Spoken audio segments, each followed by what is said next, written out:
The room was silent except for the slow, failing rhythm of a heart monitor and the shallow breath of a man the entire nation once feared and respected.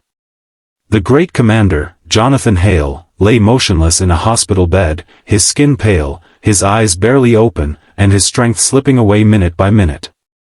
Doctors had tried everything. Surgeons had done their best. Specialists had flown in from across the country. Nothing worked. And just when the medical team was about to call his family to prepare for the worst, his cracked lips moved, and in a voice so weak it was almost lost in the hum of machines, he whispered a single sentence that stunned everyone in the room: "Get me the nurse they fired." Before we go any further, if you believe in kindness, second chances, and the quiet power of compassion, take a moment to like this video, share it, comment your thoughts, and subscribe to the channel, because stories like this remind us what truly matters in life. No one in the room understood what he meant at first.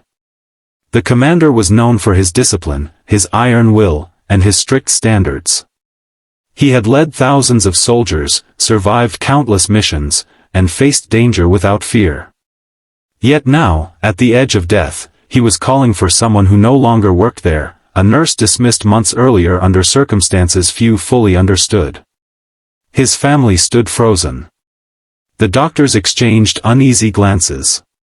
But the urgency in his eyes made it clear that this was not a random request. This was something deeply personal, something unfinished. Her name was Rachel Morgan. She was a young nurse who had once been praised for her gentle care, tireless work ethic, and natural ability to connect with patients. She treated everyone with the same respect, whether they were wealthy executives or lonely elderly patients with no visitors. For her, nursing was not just a job. It was a calling. But one unfortunate night changed everything.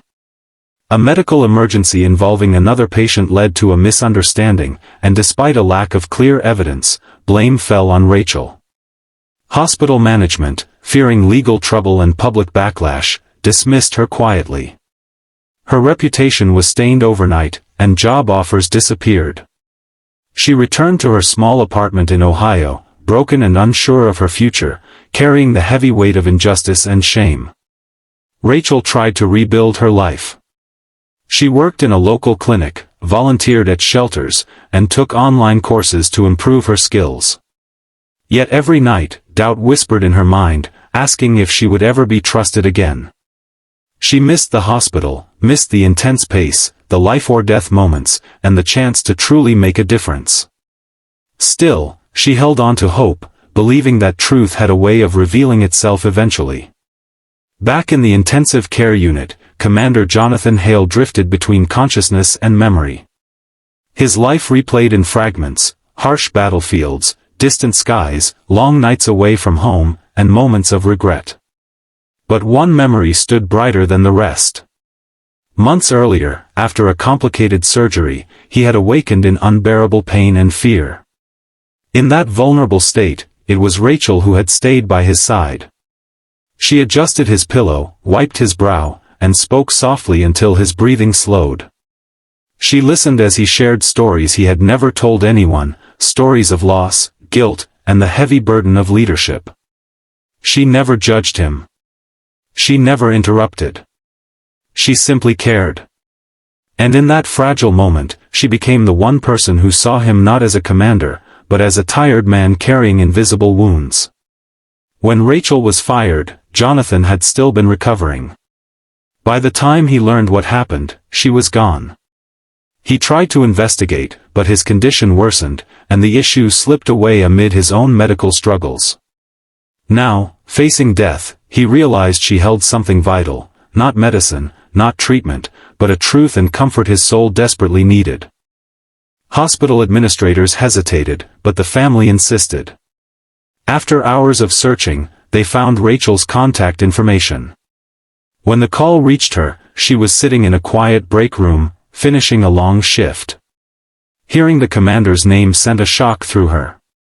For a moment, fear, confusion, and old pain surged within her. But something deeper stirred, compassion. She agreed to come immediately. The journey felt endless. As she traveled, memories flooded back, the cold corridors, the sterile lights, the late nights. She wondered what awaited her. Would she face hostility? Would old accusations resurface? Or was this her chance to finally understand why fate had tangled their lives so strangely? When Rachel entered the hospital room, time seemed to pause. The once powerful commander looked fragile, almost unrecognizable. Tubes surrounded him, machines breathed for him, and his chest rose only with great effort. His eyes fluttered open, and when they met hers, a faint sense of peace settled over his face. In that moment, all resentment dissolved. There was no anger, no bitterness. Only two human beings meeting again at the edge of goodbye. Rachel approached slowly, her presence calm and steady. She took his hand gently, grounding him in reality. Though the doctors watched carefully, they allowed her space, sensing something profound unfolding. She spoke softly, reminding him of the strength he still carried, of the countless lives he had protected, and of the legacy he had built. She encouraged him to breathe slowly, to let go of fear, and to rest in the knowledge that he was not alone. Hours passed. His breathing eased. His heart rate steadied. The tension in his body softened. Medical staff observed subtle but undeniable improvement. Yet the true change was deeper than numbers on a monitor. Jonathan seemed lighter, as if a heavy burden had finally been lifted. In those quiet moments, he revealed the truth behind Rachel's dismissal. He admitted that he had overheard administrators discussing the incident, realizing later that she had been unfairly blamed to protect someone else. Guilt had haunted him ever since. He apologized for not acting sooner and promised, with what little strength he had left, to make things right. True to his word, even from his hospital bed, Jonathan contacted his legal team. Within days, an investigation reopened. Evidence emerged, testimonies shifted, and the truth surfaced. Rachel's name was cleared, and her professional record restored. The hospital issued a formal apology, offering her position back with full honors. But more than the job, she regained something far more precious: her dignity, her confidence, and her faith in justice. Meanwhile, Jonathan's condition continued to improve. Slowly, against all expectations, he began to recover. Doctors called it remarkable, but those who witnessed his reunion with Rachel knew it was more than medical intervention. It was the healing power of forgiveness, compassion, and human connection. Weeks later, as sunlight filtered gently through the hospital window, Jonathan sat upright for the first time, his strength returning little by little. Rachel stood nearby, smiling quietly.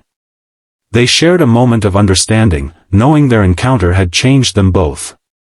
For Jonathan, it was a reminder that true leadership lay not in command, but in humility and accountability. For Rachel, it was proof that even in darkness, hope could survive. As Rachel walked out of the hospital that day, her steps felt lighter than they had in months. The sky seemed brighter, the world more open. She had learned that sometimes, the deepest wounds lead us to our greatest purpose. And Jonathan, watching her leave, whispered a silent prayer of gratitude, thankful for the second chance they had both been given.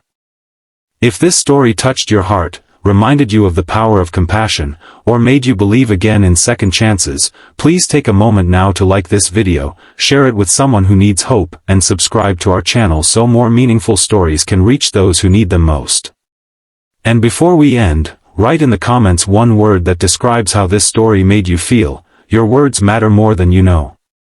Because in a world often driven by speed, judgment, and pride, it is kindness, understanding, and forgiveness that truly save lives.